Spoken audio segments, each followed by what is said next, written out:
परम महाशांति है। परम महाशांति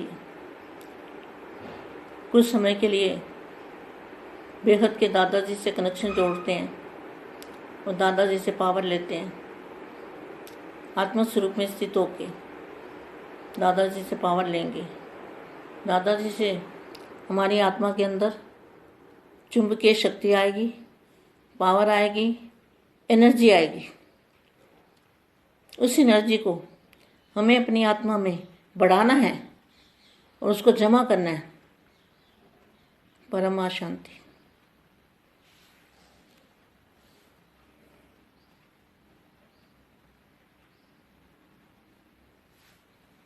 परम शांति। बेहद के बच्चों को बेहद की माँ का दिल से याद प्यार और नमस्ते।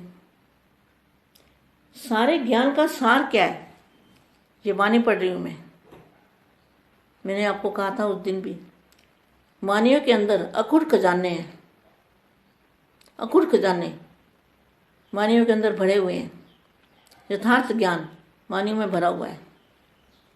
जितनी बार पढ़ोगे उतनी बार नया मिलेगा। तो ज्ञान, सारे ज्ञान का सार क्या है? जो भी बेहद के बच्चों ने ज्ञान लिया, दादाजी से ज्ञान समझा, उस ज्ञान का सार क्या है? 2 शब्द में बताओ। ज्ञान का सार है आप और बाप। बेहद के दादाजी की पहचान परख शक्ति। तो सारे ज्ञान का सार क्या निकला? सारे ज्ञान का सार क्या निकला? सार है बाप और आप। एक बाप दूसरा ना कोई। ये ज्ञान का सार है। जितना भी ज्ञान बेहद के बच्चों ने सुना, उस ज्ञान का सार है एक बाप दूसरा ना कोई। मैं और मेरा बाप। सभी बच्चों को बाप संपन्न बनाना चाहते हैं। संपन्न बनाने के लिए रोज रोज नई पॉइंट बताते हैं। तो माँ के द्वारा भी जो पॉइंट बताए जाते हैं, वो बेहद के दादाजी या नानू राम बापू जी वो ही बुलाते हैं मेरे से भी। तो कौन देता है पॉइंट? नए पॉइंट बच्चों को संपन्न बनाने के लिए। नए पॉइंट रोज रोज भिन्न भिन्न प्रकार से पॉइंट बताते रहते हैं। और सभी पॉइंट का सार है। सभी पॉइंट का सार क्या है? सभी को सार में समाना है। सार है बिंदु स्वरूप। आत्मा क्या है? अति सूक्ष्म, सुई की नोक से भी बराबर, उससे भी छोटी, जो ना इन आंखों से नहीं दिखाई दे सकती। क्यों? आत्मा परम प्रकाश की बनी हुई है बेहद के बच्चों की। देखो, बेहद के बच्चों की परम प्रकाश की आत्मा है। तो जहाँ जो जीव जंतु मच्छर कीड़े मकोड़े होते हैं ना, तो इनके अलग अलग तत्वों से होते हैं। कोई अग्नि तत्व का है, कोई आकाश तत्व का है, कोई वायु का है, कोई मिट्टी का है, कोई वायु में पैदा होते हैं और वायु में ही खत्म होता है, कोई जल तत्व का है, जल में कीड़े मकोड़े होते हैं। तो यहाँ अलग चीज़ है 5 तत्वों में। और जो बेहद की आत्माएं हैं, उनके अंदर बेहद का परम प्रकाश होता है। और वो प्रकाश यहाँ नहीं दिख सकता।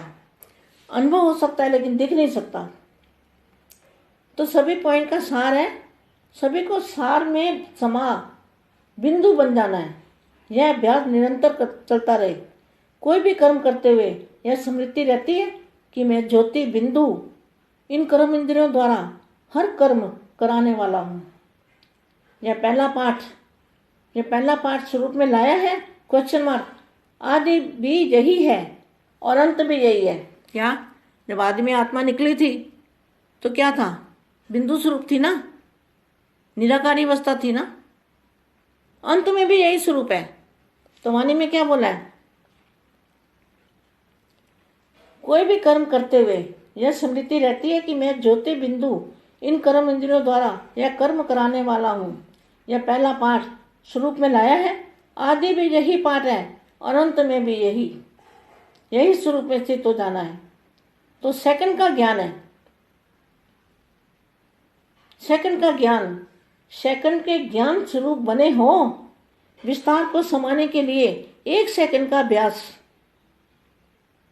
जितना विस्तार में आना सहज है उतना ही सार स्वरूप में आना सहज अनुभव होता है। क्वेश्चन मार्क है। सार स्वरूप में स्थित हो फिर विस्तार में आना, यह बात भूल तो नहीं जाते हो? मतलब कभी निराकारी अवस्था, कभी आत्मस्वरूप की अनुभूति और कभी प्रेता स्वरूप की अनुभूति। सार स्वरूप में स्थित हो विस्तार में आने से कोई भी प्रकार के विस्तार की आकर्षण नहीं होगी।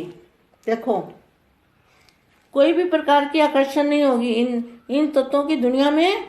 किसी भी जब सार का अनुभव करोगे, आत्मा का अनुभूति करोगे, तो इस दुनिया की कोई भी जो वस्तु है, कोई भी सार है, विस्तार है, उसका वो आपको आकर्षण नहीं करेगा। विस्तार को देखते, सुनते, वर्णन करते ऐसे अनुभव करेंगे जैसे एक खेल कर रहे हैं। ऐसा अभ्यास सदा कायम रहे, इसको ही सहज याद कहा जाता है। सहज याद। जीवन के हर कर्म में 2 काम आते हैं, चाहे ज्ञान में चाहे अज्ञान में। मैं कौन, मैं और मेरा, इन 2 शब्दों में ज्ञान का सारा सार है। मैं श्रेष्ठ आत्मा हूं और मेरा बाबा, इसमें सब आ जाता है। मेरा बाबा अर्थात मेरा वर्षा, मेरा और मेरा, मैं और मेरा, ये 2 शब्द पक्का है ना। मेरा बाबा कहने से अनेक प्रकार का मेरा समा जाता है। तो 2 शब्द स्मृति में लाना मुश्किल है व सहज है। पहले भी यही 2 शब्द बोलते थे और अभी भी यही 2 शब्द बोलते हैं, लेकिन अंतर कितना है इसका मतलब समझते हो? पहले भी ये 2 शब्द थे, मेरा बाबा, और अभी भी यही 2 शब्द है, लेकिन बाबा बदल गया ना। वो लेखराज दादाजी को बोलते थे बाप, निराकार को बोलते थे बाप, शिव को। तो यहाँ क्या है, यहाँ बेहद के बाप के लिए लागू पड़ता है। तो यही मैं और मेरा, यही पहला पाठ। अभी भी 2 शब्द बोलते हैं, लेकिन पहले भी यही 2 शब्द बोलते थे, अभी भी ये 2 शब्द बोलते हैं, लेकिन अंतर कितना है? मैं और मेरा, यही पहला पाठ बोल सकता है क्या? यह तो छोटा सा बच्चा भी याद कर सकता है। आप नॉलेजफुल हो ना, तो नॉलेजफुल 2 शब्द याद न कर सकें, यह हो नहीं सकता। इसी 2 शब्दों से माया जीत, निर्विघ्न, मात्र सर्वशक्तिवान बन सकते हो। 2 शब्द भूल जाते हो तो माया हजारों रूपों से आ जाती है। आज एक रूप में आएगी, कल दूसरे रूप में आएगी, क्योंकि माया का मेरा मेरा बहुत लंबा चौड़ा है और मेरा बाप एक ही है। एक के हैं और एक के आगे माया हजारों रूपों से समाप्त हो जाती है और माया जीत बन जाती है। बेहद की परम शांति, परम शांति, बहुत सारा जात प्यार। బేహద్దు పరం మహాశాంతి. బేహద్దు మా బేహద్దు పిల్లలకి జ్ఞానం యొక్క సారం ఏమిటి? ఈ యొక్క జ్ఞానము 2 శబ్దాల్లో ఎలా అర్థం చేసుకోవాలి? ఎవరైతే బేహదాత్మలు ఉన్నారో వారు ఇప్పుడు చేయాల్సినటువంటి పురుషార్థం గురించి చెప్తూ అవ్యక్త వాణిలలో ఉన్నటువంటి అనంతమైన అక్కుటు ఖజానా, ఒక్కొక్క ఖజానాను, ఒక్కొక్క పాయింట్ను బయటకు తీసి మనకు ఇస్తూ ఉన్నారు. మనము కొద్ది సమయము ప్రతిసారి కూడా జ్ఞానం వినేటప్పుడు దాదాజీని స్మృతి చేస్తూ కనెక్షన్ను ఎప్పుడు జోడించుకుంటూ దాదాజీ పవర్ తీసుకుంటూ ఉండాలి. ఆత్మస్వరూపంలో స్థిరంగా ఉండి ఆత్మలో పవర్ని ఛార్జ్ చేసుకుంటూ ఉంటే దాదాజీ యొక్క అయస్కాంతం యొక్క శక్తి, పవరు, లైటు, బేహద్దు శక్తులు, గుణాలు అన్నీ కూడా వచ్చేస్తాయి. ఈ యొక్క ఎనర్జీ మన ఆత్మను ముందుకు తీసుకొని వెళ్తుంది. ఆత్మలో పెరిగే కొద్దీ, జమ అయ్యే కొద్దీ మనము జాగృతమవుతూ బేహద్ కళల పరంధామానికి చేరుకుంటూ ఉంటాం అని చెప్తూ బేహద్ పిల్లలకి బేహద్ మా హృదయపూర్వకంగా ప్రియస్మృతులు మరియు నమస్తే చెప్తూ ఉన్నారు. ఈరోజు నేను మీకు అవ్యక్తవాణి చదివి వినిపిస్తున్నాను అంటూ ఉన్నారు. వాణి లోపల ఉన్నటువంటి బేహద్ సారము, పూర్తి జ్ఞానం యొక్క సారం, అది అక్కుట్టు ఖజానా, లెక్కలేనంత ఖజానా, ఎంత తీసుకున్నా తరగనంత ఖజానా, ఎంత పంచినా కూడా తరగనంత ఖజానా, పెరిగేదే కానీ తరిగేది కాదు. అది మన అవ్యక్త వాణిలో నిండి ఉంది. యథార్థంగా జ్ఞానవాణిలు పూర్తిగా జ్ఞానంతో అవ్యక్తవాణి నిండి ఉన్నాయి. ఎన్నిసార్లు చదివినా కూడా మనకు కొత్తగానే అనిపిస్తూ ఉంటాయి. కొత్త కొత్త పాయింట్స్ కూడా మనకు వస్తూ ఉంటాయి. ఇంతకు జ్ఞాన సారం ఏంటి? బేహద్దు పిల్లలకి ఏదైతే దాదాజీ బేహద్దు జ్ఞానం ఇచ్చారో, సారము అంటే ఆ పౌర్ బాప్. అసలు జ్ఞానము అంటేనే అర్థం చేసుకోవటం. ఆ జ్ఞానం యొక్క సారము రెండు శబ్దాల్లో ఉంటుందని బాపూజీ కూడా అనేవాళ్ళు. జ్ఞానం యొక్క సారం నేను మరియు బాప్. బేహద్ దాదాజీని గుర్తించటం, పరిశీలన శక్తితోటి బాప్ యొక్క బేహద్ ప్రాప్తిని పొందటం, దీనిలోనే జ్ఞానం యొక్క సారం మొత్తం వచ్చేస్తూ ఉంటుంది. ఏక్ బాప్ దూజా నా కోయి, నాకు ఒక్కరే బాప్, ఇంకొకరు లేనే లేరు. ఇదే జ్ఞానసారం. ఎంతెంతగా జ్ఞానము బేహద్దు పిల్లలు చెప్తూ ఉంటానో అంతగా జ్ఞానం అనేది అభివృద్ధి అవుతూ ఉంటుంది. జ్ఞానసారము అంతా కూడా నాకు ఒక్కడే తండ్రి, ఇంకెవ్వరు లేరు. ఏక్ బాప్ దూసరా నా కోయి, మై ఔర్ మేరా బాప్, నేను నా తండ్రి. పిల్లలందరినీ కూడా బాప్ సంపన్నంగా తయారు చేయాలి అని కోరుకుంటూ ఉన్నారు. సంపన్నంగా తయారు చేయడానికి రోజు కొత్త కొత్త పాయింట్స్ చెప్తూ ఉంటారు. అది మా ద్వారా పాయింట్స్ను మీకు అందిస్తూ ఉన్నారు. బేహద్ దాదాజీ లేక నానూరాం బాపూజీ నా ద్వారా బాప్ చెప్పిస్తూ ఉన్నారు అంటున్నారు. అంటే మా ద్వారా పిల్లలందరికీ కూడా నానూరాం బాపూజీ, బేహద్ దాదాజీ పంపిస్తూ ఉన్నారు. ఎవరు ఇస్తున్నారు కొత్త కొత్త పాయింట్స్? పిల్లల్ని సంపన్నంగా తయారు చేయాలి అంటే రోజుకు ఒక రకమైనటువంటి హెల్దీ ఫుడ్ పెట్టాలి కదా. పిల్లలు బాగా పుష్టిగా, బలంగా, తేజోవంతంగా, ఆరోగ్యవంతంగా ఉండాలి అంటే తల్లి ఏం చేస్తుంది? రకరకాల విటమినైజ్డ్ ఫుడ్, బలమైన ఫుడ్ పెడుతూ ఉంటారు. మరి మనకు ఆత్మిక తండ్రి, ఆత్మిక తల్లి, ఆత్మకు బేహద్దు పరివారానికి నిమిత్తమై పాలన చేస్తున్న బేహద్దు మా బాపు దాదాజీ మనల్ని సంపన్నంగా చేయటానికి జ్ఞానం ఒక కొత్త కొత్త పాయింట్స్ని ఇస్తూ ఉంటారు. ఇది పాయింట్స్ను మనం రోజు ధారణ చేస్తూ భిన్న భిన్న స్వరూపాలను, శక్తులను ధారణ చేస్తూ మనము సంపూర్ణంగా తయారు కావాలి. పాయింట్స్ యొక్క సారం ఇదే. అందరూ కూడా అర్థం చేసుకోండి. జ్ఞానం మొత్తం ఇందులోనే ఇమిడి ఉంది. అదేంటి సారము? బిందు స్వరూపం. బిందు అంటేనే నిరాకారి ఆత్మస్వరూపం. అతి సూక్ష్మమైనటువంటి ఆత్మ, సూది మనం మోపినంత అతి సూక్ష్మమైనది. ఈ కళ్ళతోటి కనిపించేది కాదు. అది మనం దాని యొక్క ప్రకాశమును, పరం ప్రకాశమును అనుభూతి చేసుకుంటూ ఉంటాం. ఆత్మ పరం ప్రకాశంతో తయారైంది. బేహద్దు పిల్లలకి బేహద్ బాప్ ఇస్తున్నది బేహద్దుకే బేహద్దు పిల్లలకి బేహద్దు పరం ప్రకాశం ఉన్నది. వీళ్ళందరూ పర ప్రకాశంతోటి రచించబడిన ఆత్మలు. ఇక్కడ జీవు జంతువులు మచ్చరు క్రిమి కీటకాలు పురుగు పుష్ట వీరు వేరువేరు తత్వాలతోటి తయారైన వాళ్ళు. ఇది బాపూజీ వీడియోలో కూడా చెప్పారు.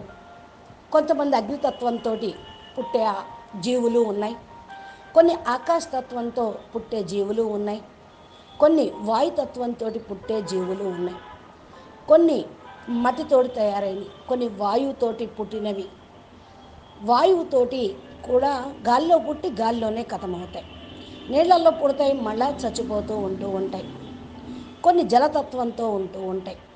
పురుగు పుష్ట ఉంది, క్రిమి కీటకాలు ఇవన్నీ కూడా అప్పుడే పుడుతూ ఉంటాయి, అప్పుడే చచ్చిపోతూ ఉంటాయి. వేరు వేరు తత్వాలతోటి ఇవన్నీ తయారైనవి. కానీ పరం లైట్ తోటి ఏ జీవ జంతువులు తయారు కాల, ఒక్క బేహద్దు పిల్లలు తప్ప. అందుకనే బేహద్దు ఆత్మలకి చాలా మహిమ ఉంది, చాలా గొప్ప ఉన్నతమైన స్థానము ఉంది. ఇటువంటి ప్రకాశము ఇక్కడెక్కడా కూడా కనిపించదు. అది బేహద్దు కళల పరం ప్రకాశంతో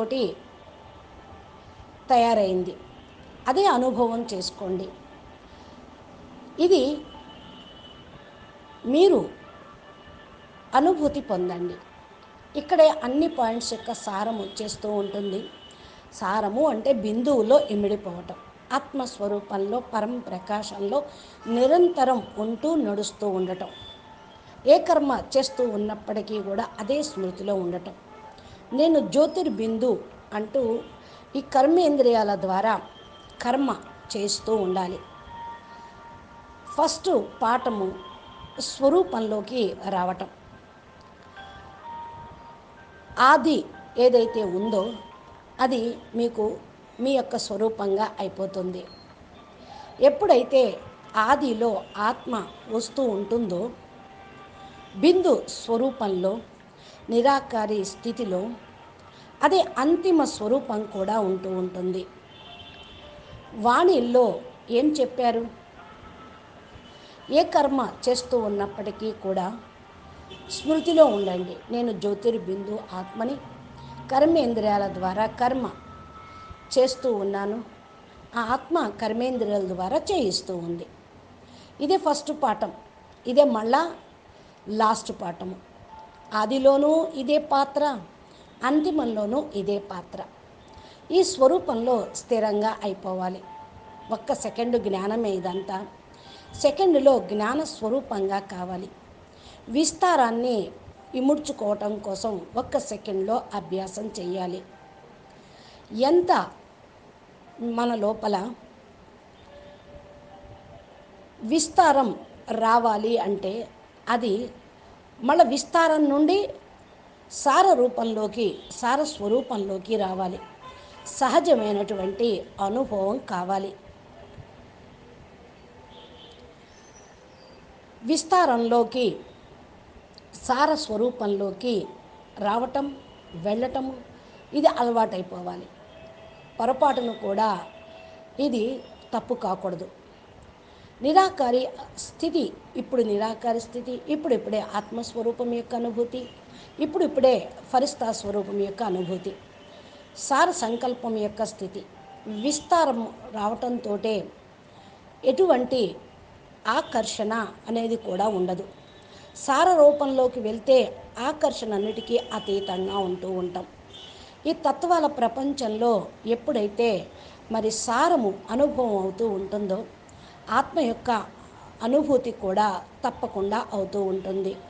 ఈ ప్రపంచంలో ఏ వస్తువు కూడా, ఏది కూడా ఎంత విస్తారంగా ఉన్నా అది ఆకర్షణ అనేది సార రూపంలో ఉండే పిల్లలకి ఉండదు. విస్తారాన్ని చూస్తూ చూస్తూ, వింటూ వింటూ, వర్ణన చేస్తూ కూడా సార రూపాన్ని అనుభవం చేసుకోవచ్చు. ఎందుకంటే ఈ సృష్టి సాకారం అంతా ఒక ఆట. ఇలాగా అభ్యాసం సదా స్థిరంగా చేస్తూ ఉండండి. సహజమైనటువంటి స్మృతి అవుతూ ఉంటుంది. జీవితంలో ప్రతి కర్మలో రెండు పనులు ఎప్పుడు చేస్తూ ఉండాలి. ఒకటి జ్ఞానము మరియు ధ్యానము, యోగము. మామూలుగా అయితే జ్ఞానము అజ్ఞానము అంటారు. జ్ఞానంలో కూడా అజ్ఞానంలో కూడా నేనెవరు అనే ప్రశ్న వస్తూనే ఉంటుంది. నేను నాది అనేటువంటి రెండు మాటలు వస్తూనే ఉంటాయి. జ్ఞానంలో నేను ఆత్మ, నాది ఈ శరీరం అనే భావన కలుగుతుంది. కానీ అజ్ఞానంలో నేను అహంకారం, నాది నాది అనే అభిమానం, గర్వం, దీనితోటి అన్ని వికారాలు వస్తూ ఉంటాయి. ఇక్కడ నేను శ్రేష్ఠ ఆత్మను, నా తండ్రి బాప్, almighty authority, great great grand father అనేటువంటి మాట సదా సదా స్మృతిలో ఉండాలి. దీంట్లోనే అన్నీ వచ్చేస్తాయి. నా తండ్రి అనగా నేను వారసుణ్ణి, అంతే కదా. నా బాపు మరియు వారసత్వము, నేను నాది, వారసత్వం నాది, నేను ఆత్మ, almighty authority, great great grand children. ఈ రెండు మాటల్ని మీరు పక్కా చేసుకోండి. తాత ఆస్తి గ్రేట్ గ్రేట్ గ్రాండ్ చిల్డ్రన్స్కి వస్తుంది కదా. అందుకని బాప్ అనటంతో అనేక రకాలైనటువంటి అన్నీ కూడా ఇమిడిపోతాయి. రెండు శబ్దాలని స్మృతిలో ఉంచుకోండి. కష్టమా చెప్పండి? ఫస్ట్ ఇదే రెండు మాటలు అర్థం చేసుకోండి. మాట్లాడుతూ ఉండేవాళ్ళు, రెండే రెండు మాటలు మాట్లాడుతూ ఉండేవాళ్ళం. కానీ నేను నాది అజ్ఞానంలో ఉన్న ఆ మాటే ఇప్పుడు జ్ఞానంలో ఎంత తేడా వచ్చేసింది అర్థమవుతుంది కదా మీకు. నా బాపు, నేను అనే రెండే రెండు మాటల్ని సదా సదా స్మృతిలో ఉంచుకోండి. మరి ఏదైతే కొంతమంది దాదా లేఖరాజుని బాబా అంటూ ఉంటారు, నిరాకారి శివుణ్ణి బాబా అంటూ ఉంటారు, అయితే ఆయన్ని బాప్ అంటూ ఉంటారు. ఎలా అయ్యారు? ఆయన విశ్వంలోని అనంత విశ్వాల్లోని తండ్రి, ఆత్మలందరికీ తండ్రి శివుడు కాదు. ఇంకా దాదా లేఖరాజు బాబా అని అంటే కూడా ఆయన దగ్గర ఉన్నది 5,000 సంవత్సరాల డ్రామా రికార్డింగ్ మాత్రమే.